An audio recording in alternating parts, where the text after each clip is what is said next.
Co-creating a world filled with positive possibilities while leading by example, My Power of One takes a stand for kindness. In The Wizard of One, Sue Vickery is joined by new guests in each episode to share inspiring stories and challenge the listener to continue transforming humanity one word and one act of kindness at a time. Be sure to stop by mypowerofone.com and join the movement at mypowerofone on Facebook, Instagram, and Twitter.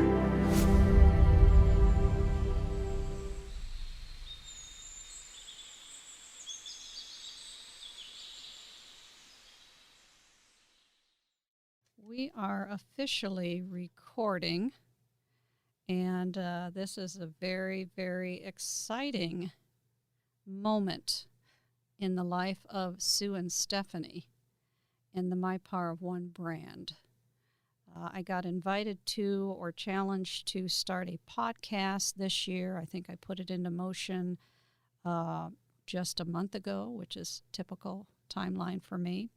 The Wizard of One, we named it because we did. Mm-hmm. And that's what that's what makes sense for us. The My Power of One brand is getting ready to turn 8 in May of this year. We've done a number and a series of things over the years, an extraordinary story within the brand. But we're going to start with our guest today, Stephanie Tillman, who's in the studio with us. And we are at Real Media in Overland Park, Kansas, which is a suburb of Kansas City, in a podcast studio that we've been lucky enough to come into because of Brad Burrell. Thank you, Brad. So I'd like to introduce my first guest, and she was hand-picked, hand-chosen by me because you'll understand why in a minute. Stephanie and I met about 17 years ago, very close to 17 years ago now, randomly, yes, which is how most things happen in life, most extraordinary things.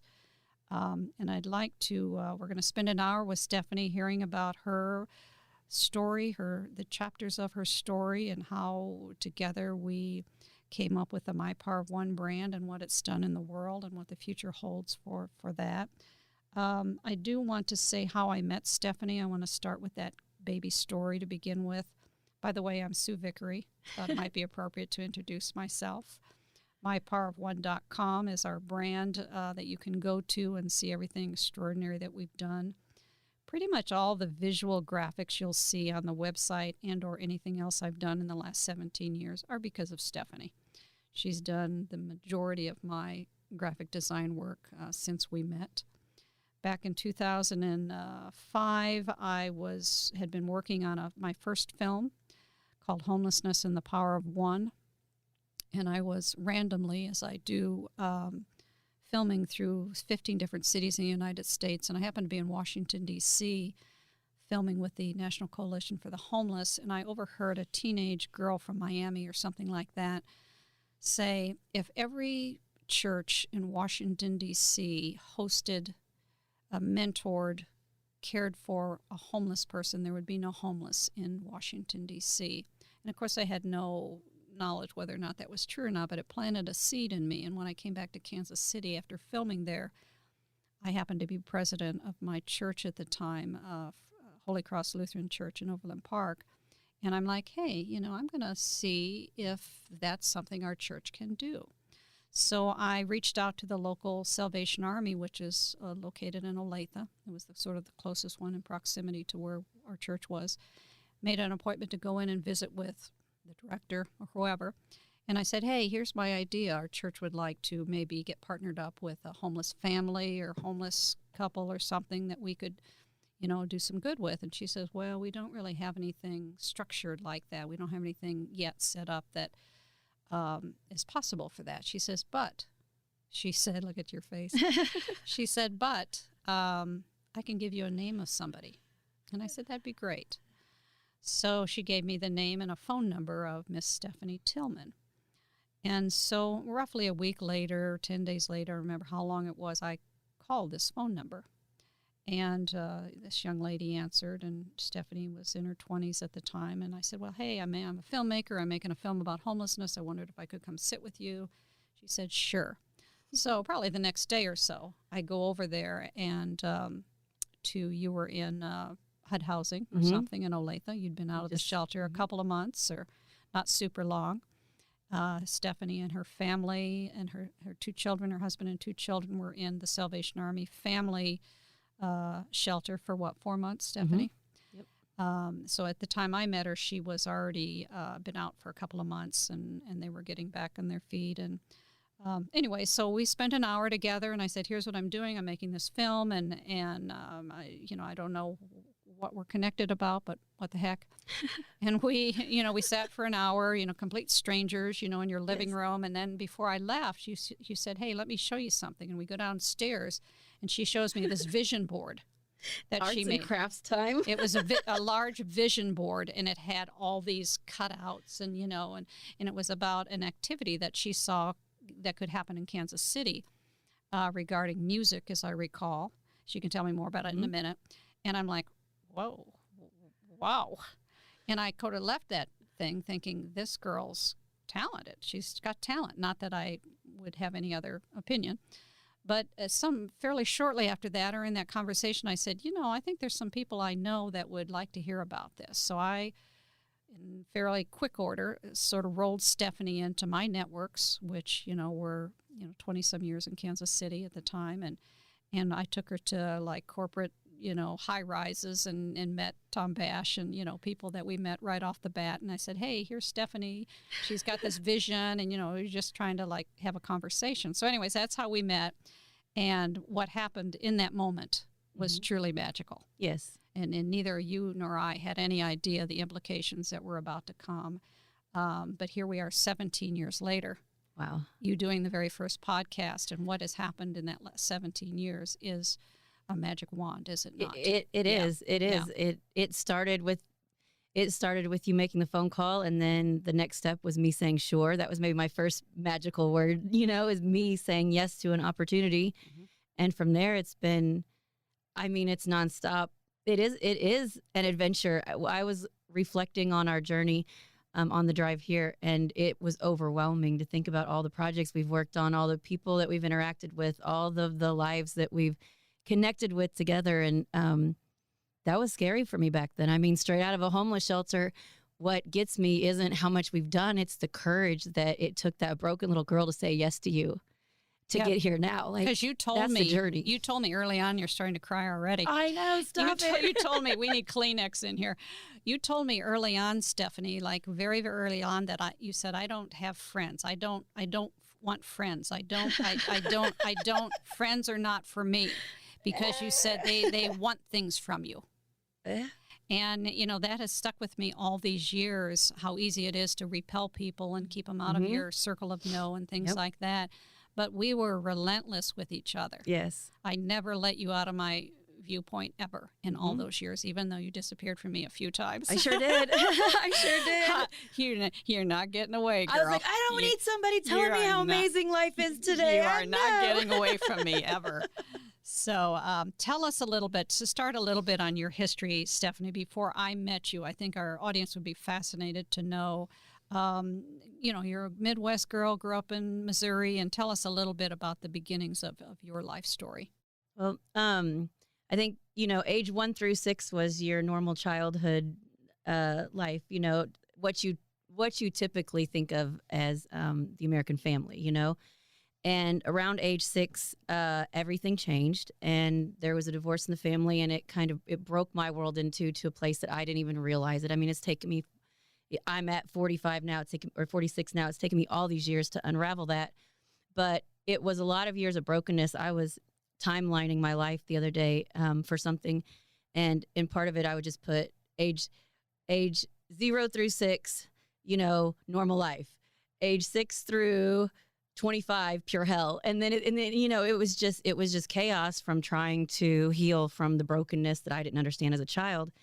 And be more specific with us. Tell us a little bit other than the divorce. I think there's a little bit bigger story that people can identify with. You mean from the early on childhood or the homelessness that happened after that? Yeah, no, the early on childhood. Okay. Well, it took a long time. As a matter of fact, I can tell one story of us that I didn't even know. These are the things that we've discovered together.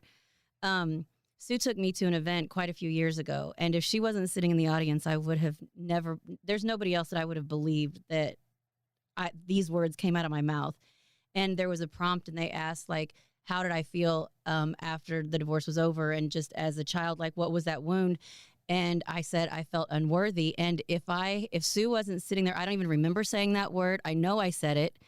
But it like just happened. And from there, it's been this discovery of where that unworthiness came from.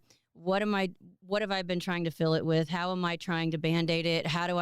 And then what does that look like? And what does my worth look like in this world, to me, to my family, to humanity? So there was a lot of unworthiness at the beginning of my life. That's what I would coin that first chapter. It was That's what you paired up with your mother leaving.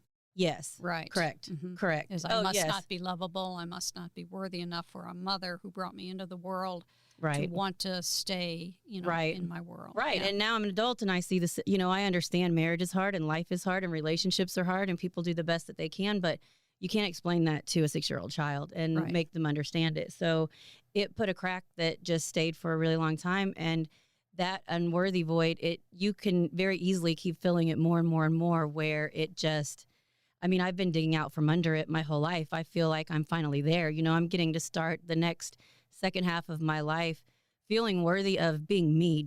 I don't need to be worthy for anybody else. Like, I'm just worthy. You're enough. I'm enough. Like, all of me is enough for me. And that's where that started. But it started a snowball effect in my life that led to drugs and alcohol. And as a teenager.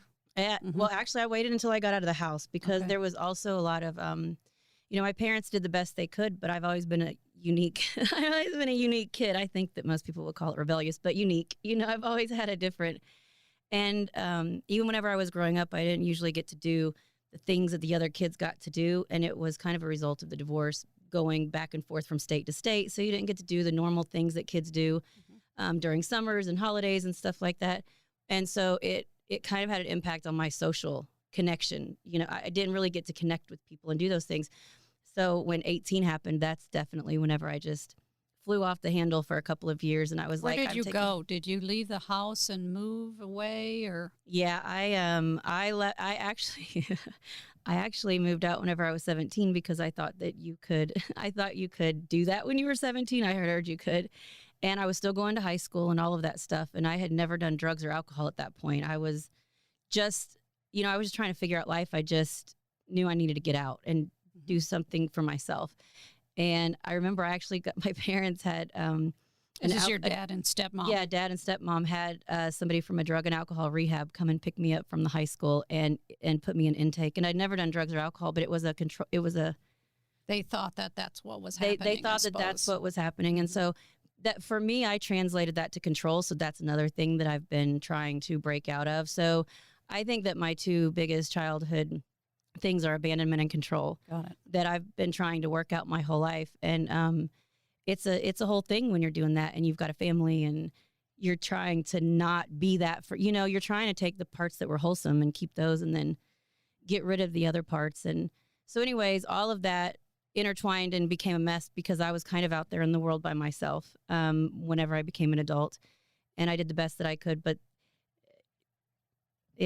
it all, I guess, yeah, the rebelliousness started whenever I turned 18, I went to the park and got a pack of Marlboro Reds and just smoked the whole pack of cigarettes just because I could. So I started rebelling from the second that I got out to find me. And you met Shamari somewhere along the way. Met Shamari. I have 2 kids now. They're grown, and I met their father in college, and we had quite the lifestyle back then.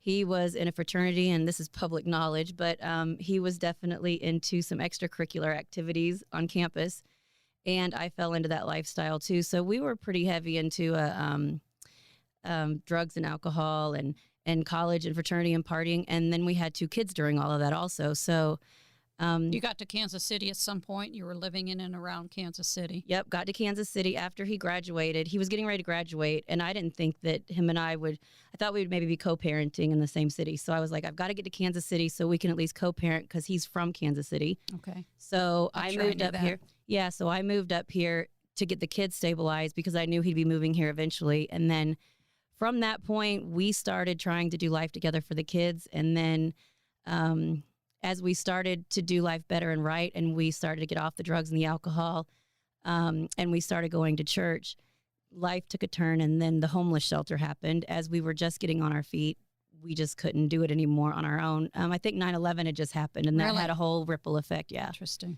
Yeah, a lot of it because he had just graduated from college and just couldn't get an engineering degree or an engineering job because of 9/11. So, anyways, So that was in 2001. yeah, You were Yeah. in Kansas City. You were kind of bottoming out. Yeah. You had 2 children. You and Shamari were not married yet. Mm-mm, no. He was just getting his college degree, and you were trying to figure out what next, kind of a thing. Yeah, he had just graduated and we were trying to figure out what's next. And then we ended up in a homeless shelter. Mhm. So that was a whole adventure. Actually, we got married right before then. We got married the week before. It was kind of a decision in the house one day, like, what are we going to do? Are we going to do this? Are we going to try and do this as a family moving? Like, what are we doing? Or we have to go in a separate way. And we made the decision together to do it as a family. Justice of the peace, kind of a Almost. I mean, we wedding pulled or- it together last minute. We Okay. went to the park and Right. found a pastor at the last minute, and it was just 4 or 5 really close Kids friends were that could there. make it. Mhm. Kids were there. I think that they were 2 and 3 at the time. Was that right before you went into the shelter then? Right before we went Okay. into the shelter, like 1 or 2 weeks. Had so you committed to the shelter yet, or was it just No. the timing of it was? No. Okay. we hadn't committed to it yet. We thought we'd be able to come up with the money to pay the rent or fix it or Mhm. do whatever we needed to do, and we couldn't. And then about 2 weeks after we got married, I knew something had to change. I mean, we knew we had to go somewhere at some point. So I started calling shelters, and I ended up at the Salvation Army shelter. And they told us that they had a room, and we went out there and checked it out. And so we spent a 4-month honeymoon at the Johnson County Family Lodge, which is a Was great it in name for a one homeless shelter. room, Stephanie? What was Yeah. it like? Was it just one big sort of room with beds in it, kind of a deal? Yeah, think about it like an old motel. That's what it was Okay. like, as an old motel. So the room was it was bigger than 10 by 10, but not much. Wow. Basically 2 sets of bunk beds, Okay. 2 dressers, and a little bathroom. So that's So That's what 4 was in there. months in the Olathe Salvation Army family shelter, and then at some point you graduated or got permission to get out on your own. yeah. That'd have to be kind of a scary transition, maybe, or freeing, or Yeah, it was all of that. I mean, we had worked to get jobs, and I started working as a leasing agent, and he hadn't gotten a job yet in engineering, but he started where he could, and so we were doing better, and we went and found an apartment and got the kids in preschool and all of that. But it was a long uphill battle from the shelter to, well, I feel like it's kind of still, it's been this whole battle since then. It's a lot when you come from that far down right to rebuild, and Yeah. every little bump in the road is 10 times harder than That's it would be true. for somebody else at a normal level in life. Got So, it. but at some point we did make the great decision, the best decision that we've ever made as parents. We were living in downtown Kansas City when the kids, right before they started school. And we decided that if we can't do anything else for our kids, the one thing that we're going to do is get them in the best school system that we can afford to get them into. Even if we have to go to the ghetto, we're going to get them Nice. into the best one. And Olathe was the one it was the best one that we could afford. Like, we couldn't afford Blue Valley, but we could get to Olathe. And we Right. started in the ghetto, but we got our kids Because through that Shamari school system. valued education because he had a degree in engineering at that Absolutely. point from, a prestigious school. Absolutely. So you guys moved to a HUD housing or whatever in Olathe. Yep. Actually, we didn't do any HUD after the homeless shelter. We did it all Oh, on our okay. own from that point. Really? Yeah. Okay. Yep, we did it all on our own. So shortly after that, you get a call from a complete stranger, Yes. which turns out to be me. Do you Mhm. remember that call? Do you remember trepidation around it, or what do you recall about that 17 years ago? I remember all of it. I remember being out of the homeless shelter not that long. We had just recently moved to Olathe, and we were in a little duplex. And I had this vision. I loved the Salvation Army. They were the first time that I've seen like a hand outreach, like a kindness. I kind of lived in this bubble of just brokenness my whole life, and I didn't let anybody help me or want any help, So when I saw the kindness from them, it opened me up to want to see more, do more, understand more, and see what gifts I had to help also. And so around that time, I started putting this vision board together, and it was all these things. You know, it was all of these. It was all sports. It was a big variety of it was young people, wasn't it? Teens or it was basically an all-encompassing vision that supported just communicating positivity through music and school and a lot of different outlets. And there was even like a homeless shelter that raised money for itself. Like you didn't have to raise money. Self-sufficient. Yeah. So, and I remembered I got to a point where I had put all that vision together, and one day I just said, you know what, I can't do all this. I'm just the kid that just came out of the homeless shelter. Like, it's a great vision, but I don't think I can pull it off. And I remember sitting on my bed that night, and I remember it was one of the few times that I've just said out loud, like, if this is what you want me to accomplish, you're going to have to send me help, because this is too big for me. And I'm just this little broken girl from the homeless shelter. And I remember that cry, and it was like a cry from my soul that night. It was wow. It was like a turning point, like something has to change. Yeah. And then the next day the phone rang. The next day the phone rang. Wow. And there was this woman on the other end. This other little girl on the the other end. My name end. is Sue Vickery, and I'm doing a homeless project. Can we meet? And I'm like, no, yes, no, yes, no. Yeah. Yeah, you let me into your home, and we didn't probably spend more than an hour together on that day. Yeah. And I don't know what triggered the whole, because I was probably in my third year of making the film at that point, and I'd been through 15 cities at that point meeting, our nation's homeless. So it was towards the end of sort of wrapping on that, and I'm not sure what I saw in you in that moment. It doesn't matter, but it triggered me inviting you into my world. Obviously, you were local. We lived in the same town, and I thought you were. It's a bigger story than just you and I. Well, I think I can answer what you saw in me from my perspective. For the first time in my life, somebody saw all of me. Wow. Oh, that's big. Wow. That's from my side. Wow. That's interesting. I feel like you walked in and saw all of me that day and was just okay with whatever it was. Just whatever it was. That's a big compliment. Yeah, it is. So what I love about the origins of the brand My Power of One, first of all, after we met, I introduced Stephanie to a bunch of people, and we formed some networks and friendships and stuff like that. But fairly soon after that, well, actually what happened was we sat on a committee together for the premiere of the film, and I asked you to create some graphics, didn't I, for it? Yes. That was the very first project we did together. Yes, and for those that know anything about me and graphics, woe to that, because that was what started it all. It was her asking for an invitation, a postcard for the homeless documentary that she was launching, and I didn't know anything about design, but what I knew is that I really loved that somebody believed in me. So I didn't even know anything about computers. That's a lesson right there, isn't it? Wow. I didn't know about computers, but I taught myself, and I definitely didn't know Photoshop or Illustrator, but I did Publisher. 17 and I figured years it out. ago, things were a lot different than they are in today's, techie tech world. I figured it out. We sat on a committee together. We kind of gathered up people locally to figure out this film premiere, which I'd never done before. So it was my first film premiere. And the magic kept happening because our group grew, and we got some news write-ups. And the weirdest thing that happened, Stephanie, during that time was I was in post-production on the film in D.C., because my editor was out there. And Katrina started coming along towards New Orleans. And while I'm in post-production with the film, like 2 weeks away or whatever, the premiere, and I'm not done with the film yet, Katrina hits New Orleans, and the word homelessness became an international conversation. So all of a sudden, we're getting ready to premiere a film that was started just randomly, and we had to put up a second screen.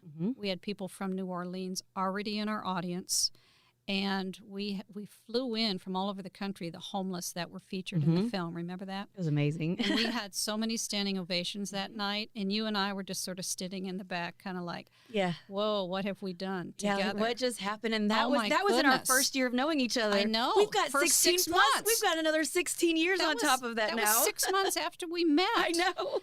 And I'm like 50 years old at this time. I think I was 50 by then. I get up to the to the microphone and I said, this is a magical moment, and it was.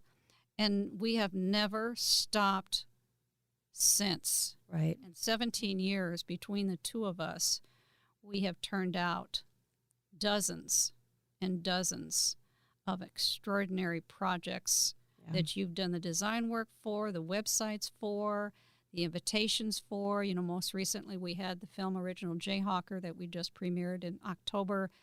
You did that extraordinary invitation, the 3D the invitation. lenticular invitation, and kind of kept your skills expanding as well, because you got riskier and you got bolder, and everything you turned up for me was like, as we like to call, eye candy. Yes. Because we know each other well enough that we know Sue is very visual.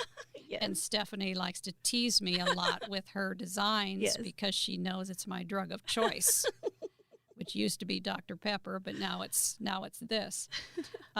So anyways, we met. But what I'd like to talk about is one of the first things we did together after the film premiered is we did a 9-month project in 2 high schools in Kansas City, the My Power of One project. And you and I came and sat on the stage and talked to the kids about, your story. And we co-created with high schools on both sides of the state line, J.C. Harmon and Paseo Academy, acts of kind, or was it an act of kindness or something that we did with Restart. Remember that? We all got together at Restart and did something. In 9 months, we sat with those high school kids. That was the first sort of long-term thing that we did together. And the list just goes on indefinitely. But what I'd like to talk about next is after we met in 2005, roughly 10 years later, I'm in Paris. And the way I like to say it is the universe said to me, Sue, it's time. And I'm like, for what? And it's like, I'm in Paris and I'm like, Sue, it's time. It's time to get the brand into the world. So I knew all that time that the Power of One, the My Power of One, was for me. I knew that it was something that needed to come through me into the world. And so I came back from Paris and I Googled the domain name My Power of One, and it was available. And I'm like, how in the freak is this possible? So, of course, I snatch it up. I go to you and Shamari work on a website for me together. And I'd like you to talk a little bit about how that happened. The first 4 words that we started with, you created the logo, the My Power of One logo. I mean, you were my go-to girl since the day I met you. So talk about the first 4 words. Do you remember sort of our conversation about engage, believe, and so? Yeah, talk about that a little bit. That's a pretty big sort of conversation, I think. Yeah. Well, I remember that you came to me with the idea, as you always do, and you usually do it in small nuggets. I get little 1-liner, like about 3 liners from you with what your vision is, and I'm like, oh my gosh, what's she up to? So that's my teaser from you. And I started trying to just wrap my mind around what you were thinking and what you wanted, and I process life.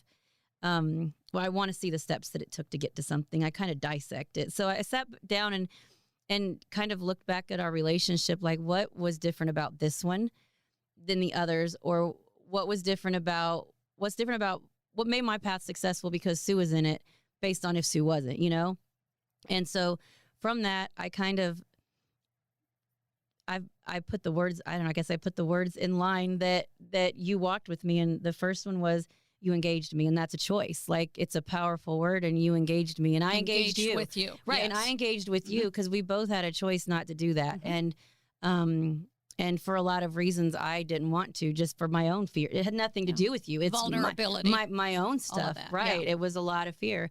So it was engage. And then it was that you believed in me. And I said that earlier, like it was this, you saw me. It was just this unconditional belief in me, because when Sue says that she was taking me to, high rises in Kansas City and to the top, I had just gotten out of a homeless shelter and I was doing design and publisher, and I'd never done design before. And we're going up to corporate, and people that are like, I know that they're significant in helping humanity, like Tom Bash, who, let's just say his name again, just because he was amazing. I know. And, and then, okay, so we had engage, believe, inspire, and empower. Those were the words that I felt like were a roadmap to how we interacted and where the goodness came from with us. So you engaged me, you believed in me, then you empowered me by, again, believing me and taking me into those opportunities. And even if I didn't get it right every time, or I lacked confidence and felt like I failed, even if I did, whatever, you were just always right there saying, all right, well, here's the next door. Here's the next door. Here's the next project. Good job. Let's keep going, because that's how you grow. So yeah, that's what you said to me early on, and I've told this story quite a few times.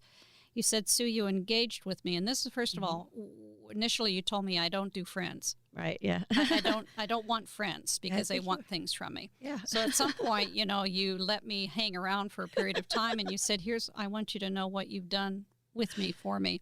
She said, you engaged with me. You believed in me. You inspired me, and you empowered me. And I'm like, whoa. Yeah. I'm like, I didn't mean to. Right.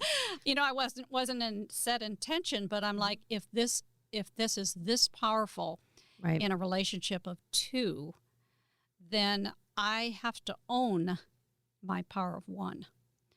And when I made the homeless film, the reason I named it Homelessness and the Power of One was because I heard across the country, Stephanie, from coast to coast, from Harlem to Skid Row, that one person crossed their paths and made a difference to either take them out of that cycle of homelessness. And so that was like all these taps on my shoulder, Sue, power of one, power of one. So I decided to own my own power of one. And that's why I named, because people have said to me, why don't you call it the power of two? Why don't you call it the, this and that? Because it's owning our own empowerment and our own power. And innocently, if our friendship turned into something so significant that now, Stephanie, we have this brand, My Power of One, that has been around the world and back with people wearing our shirts for the last 8 years. And you're still empowering them, because every day they walk out and wear the shirt with the word on the front. How empowering is that? You're still sewing those words into people's lives just every day, just by them getting dressed. So she created for me just the logo for My Power of One, which we've trademarked. And then we went with something very simple for the brand, because I thought, and I'm wearing Angel today at her request. She's wearing Flawless, and we'll talk about that in a minute.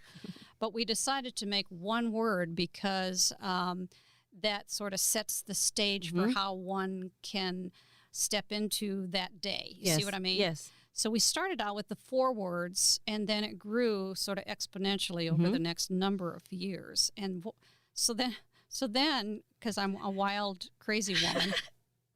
Road trip. And admittedly, a wild, crazy woman. Somehow I co-created the idea of going on a 48-state tour with the brand. So Jay and I accidentally bought an RV when he was retiring. Oops. And we had it brand wrapped, that you did all the design work with the brand, for the brand work for this RV. And I swear to God, within a couple of months, we are on the road. Yeah, January, it was fast. We start. It was fast. We start, and we leave, and we're gone for 9 months, 30,000 miles, all 48 states, 12 acts of kindness, and we have partnered with a dozen community-based organizations, raised thousands of money, mobilized hundreds of thousands, not hundreds of thousands, but lots and lots of volunteers. And guess what? Because of our friendship, this happened. Yeah. And social media, what it is in today's world, it wasn't back then. I'm seeing people in front of the Eiffel Tower. I'm seeing groups of people in front of the Eiffel Tower in Empower shirts. Yeah. I'm seeing them all over the world wearing this because of our friendship. Right. So that is, if anyone wants to sit down on the sidewalk and bawl, that is an incredibly powerful backstory, right? Yeah, incredibly.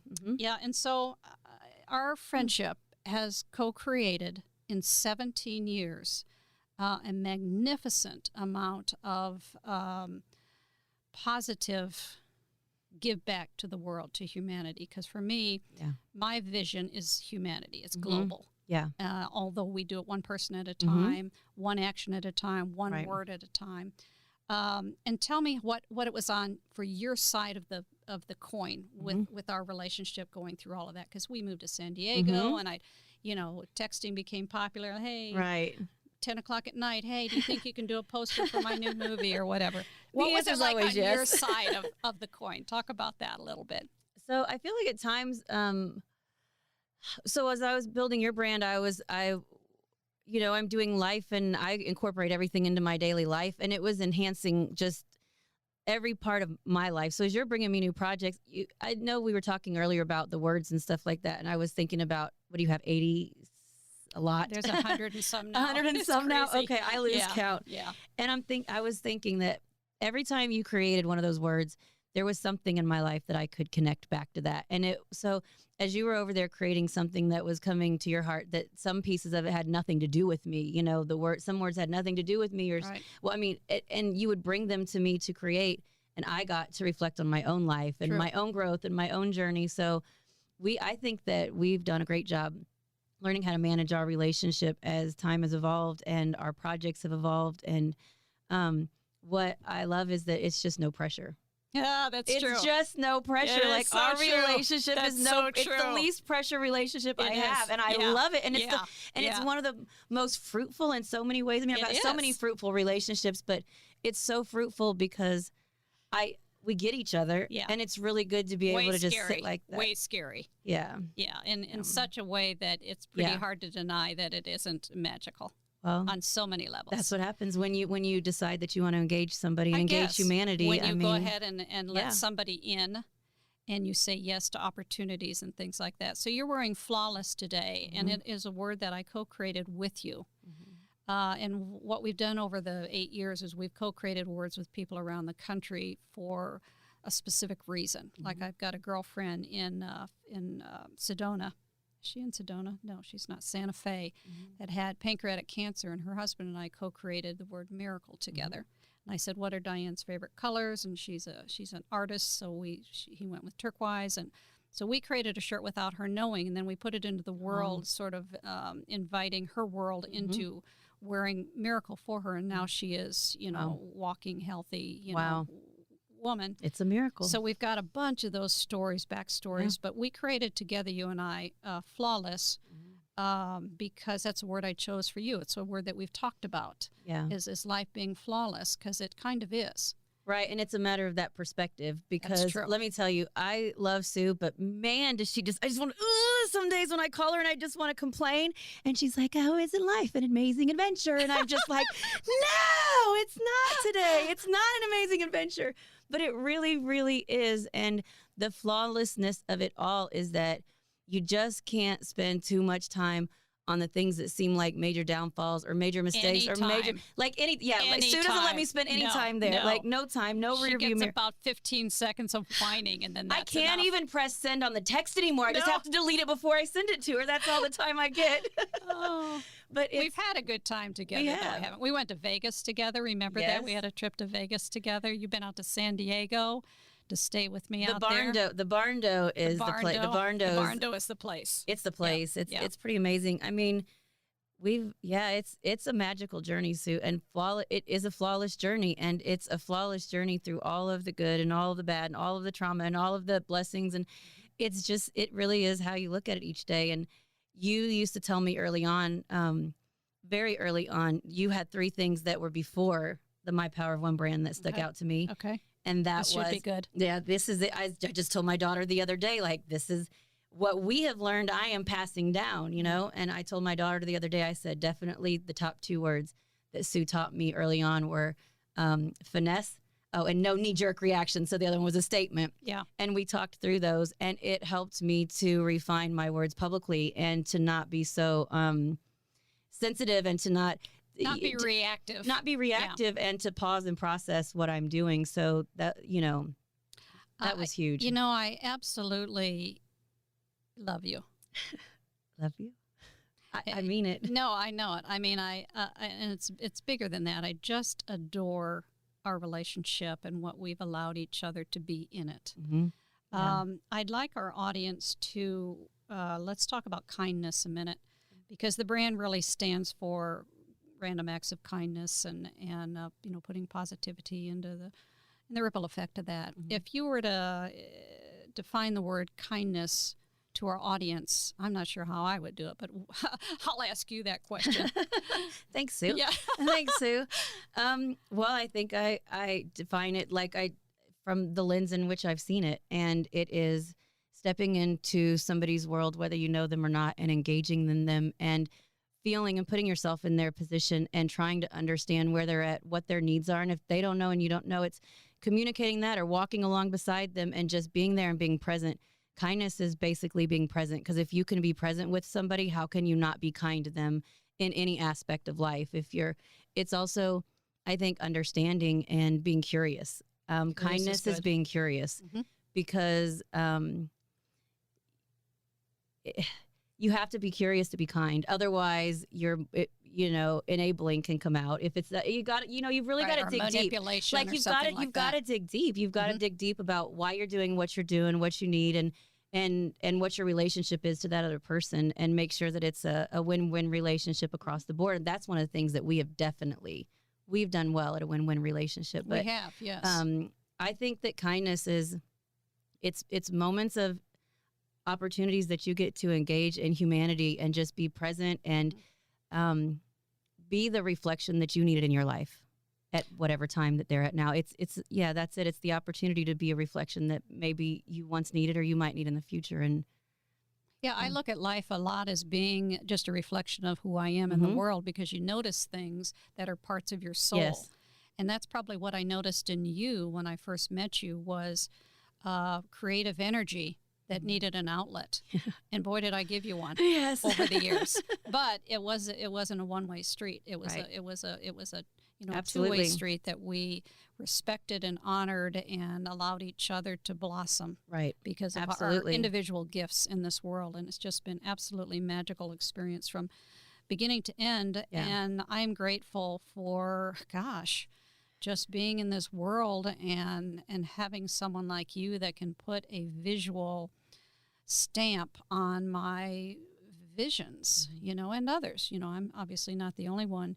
You did start a company in Overland Park fairly early on, and you had a lot of work locally to do, and you did that for a few years.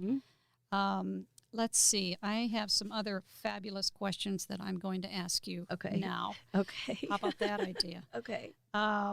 Let's talk about legacy a minute. You've got 2 children that are grown. You're a grandma now. We're both grandmas now. Yes. Oh, my gosh. And in love with our grandsons. It's the best. So at this stage of life, with the next generation coming along, and no one's ever asked me that question, so thankfully I don't have to answer it. Thanks, Sue. That's why I'm the host. What's your legacy look like, Stephanie? Because you're 46 now. I've known you 17 years. You've got children and grandchildren. What does a legacy look like for you? Because it's sometimes being intentional about those actions and those leave behinds is not unwise.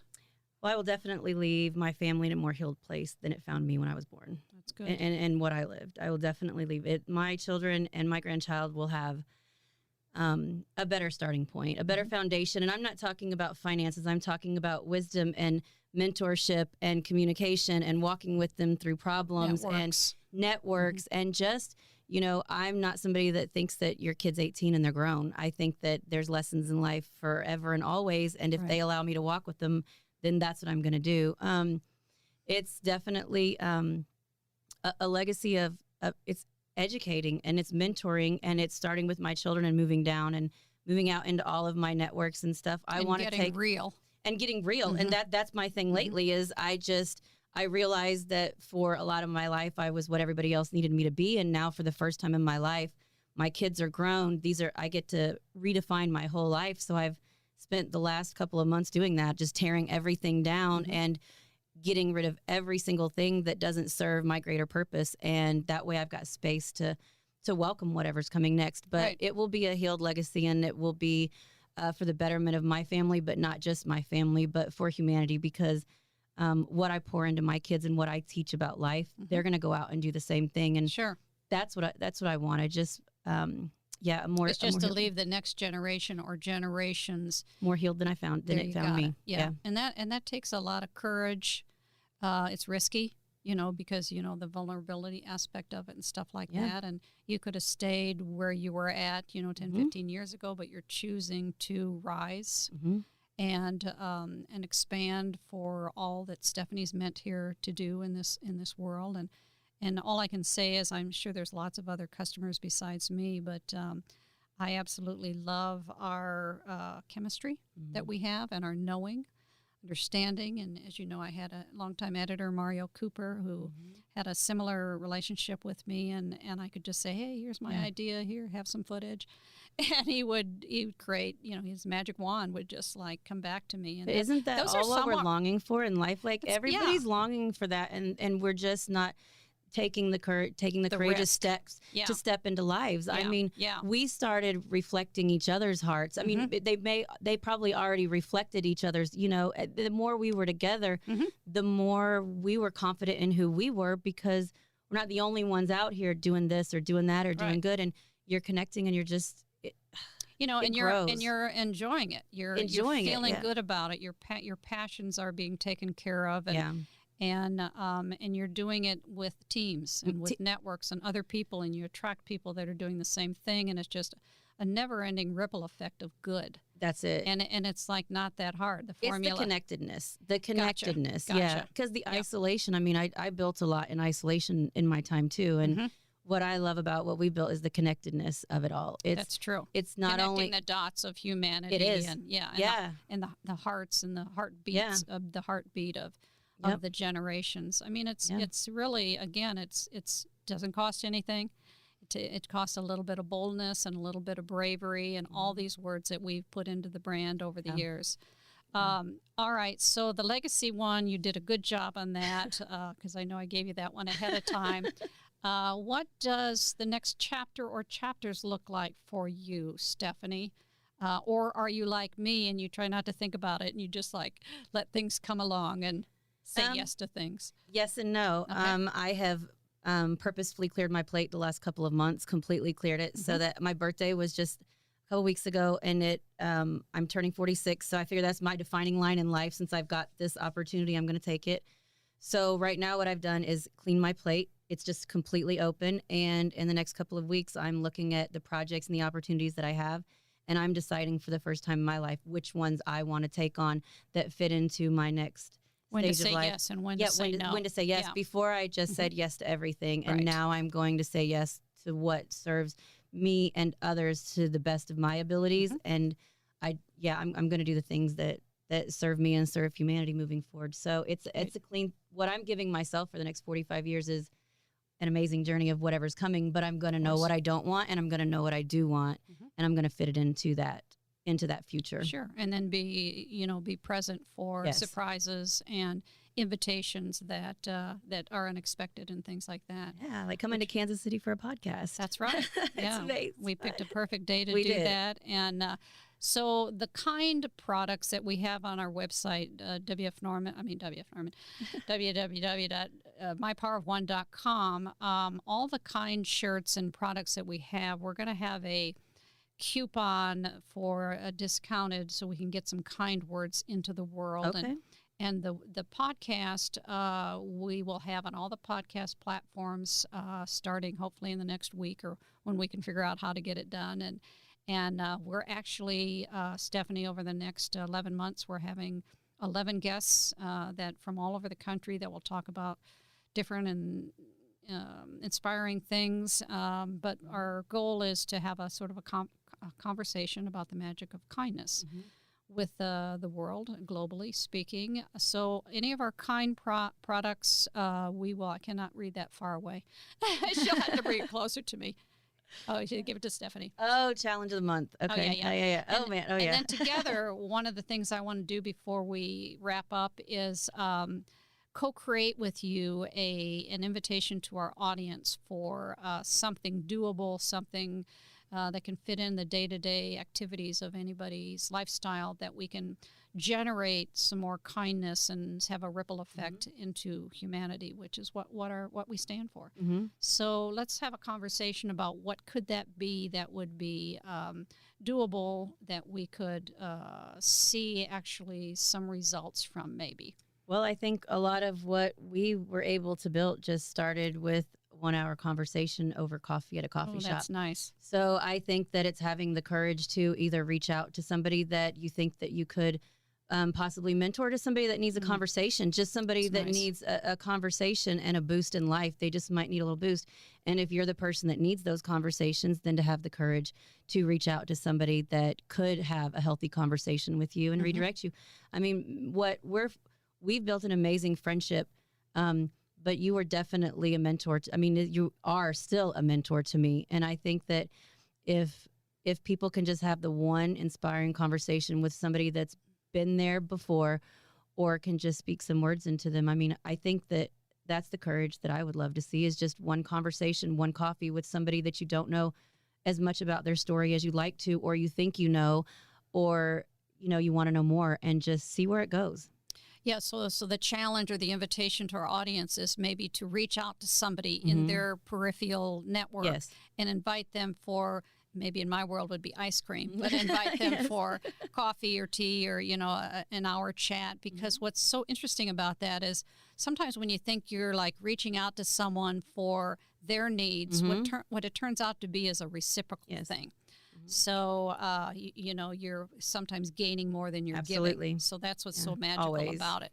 So we're going to invite our audience to randomly, because I love the word random, invite someone in the network to a coffee setting, ice cream or whatever it turns out to be, and just with no agenda. Right. Exactly. Maybe just to come and just to hear talk about life. Exactly. And then let it just go. to be present. Yeah, to be present and hold space for whatever it is. Exactly. And so that's as simple and doable as we can possibly imagine, and I love that idea.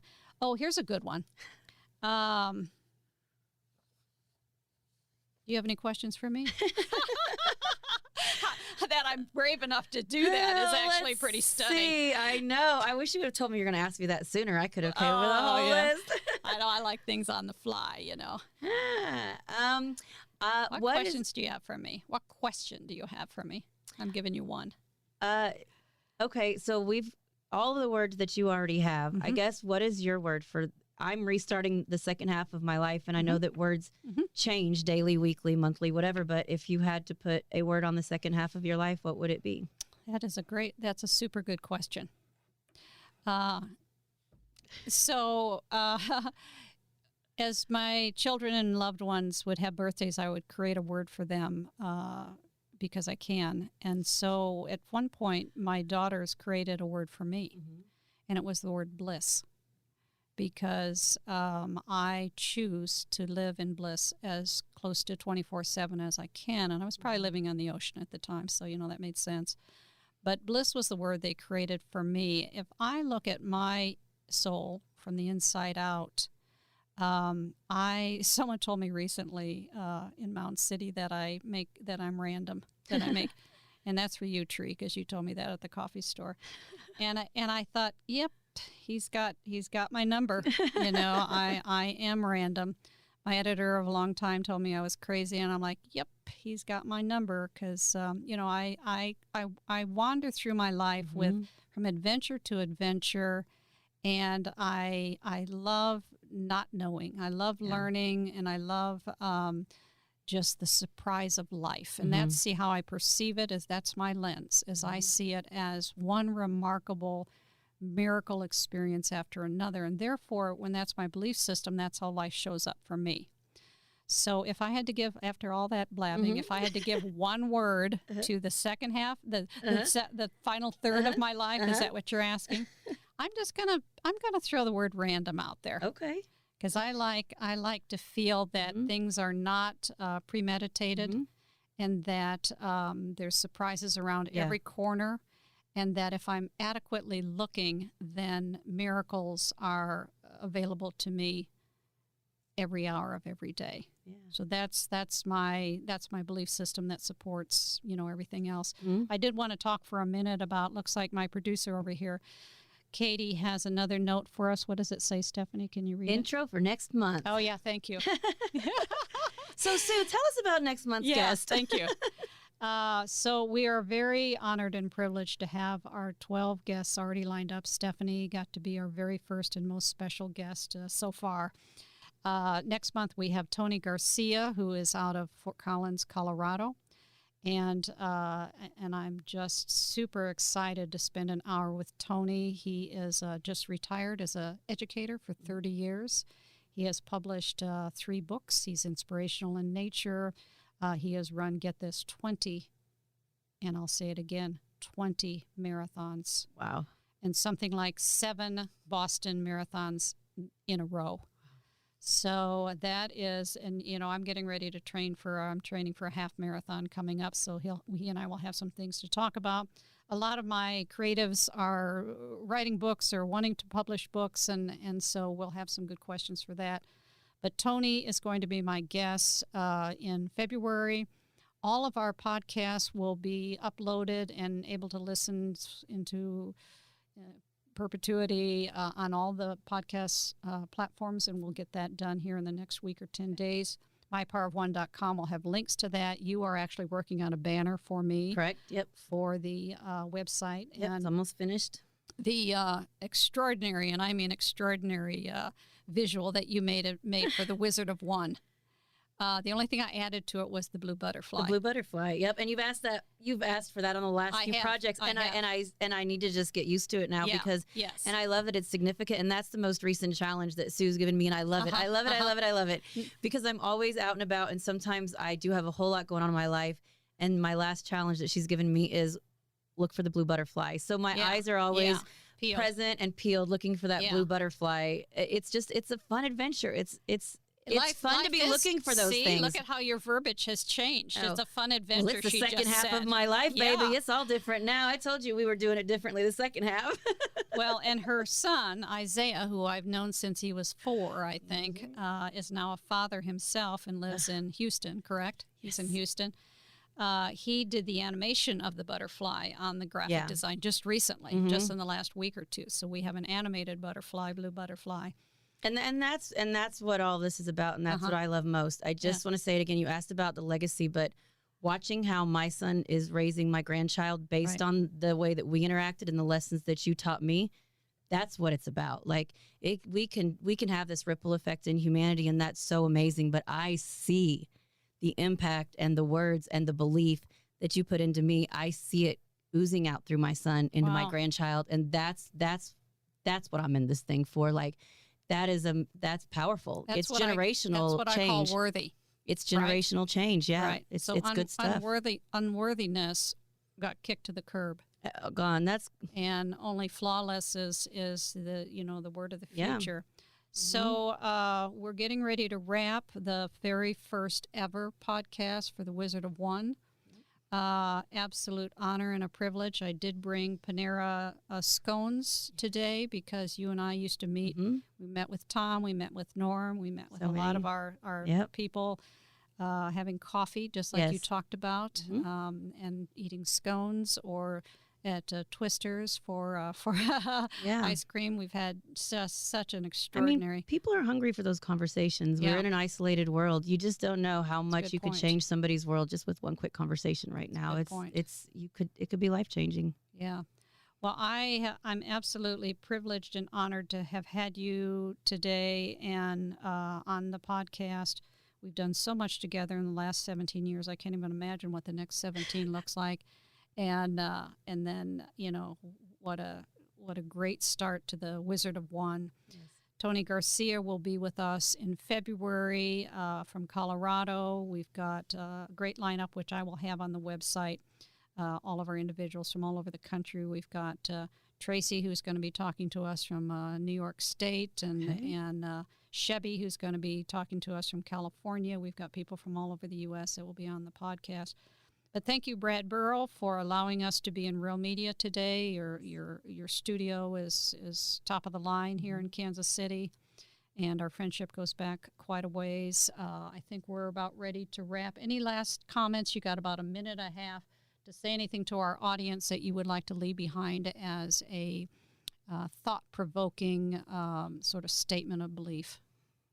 I guess for me passing the baton to you. Pass the baton, right. I guess I just want to say that just as powerful as one word is, just one human and one conversation. That's what it's about. And we are all connected, and we can change the climate of what's happening in our world if we just start within our own networks and we start believing and engaging and empowering and loving and just connecting and communicating again. And man, what a ripple effect you can have if you just get engaged in somebody's life. I mean, that is the moral of our story.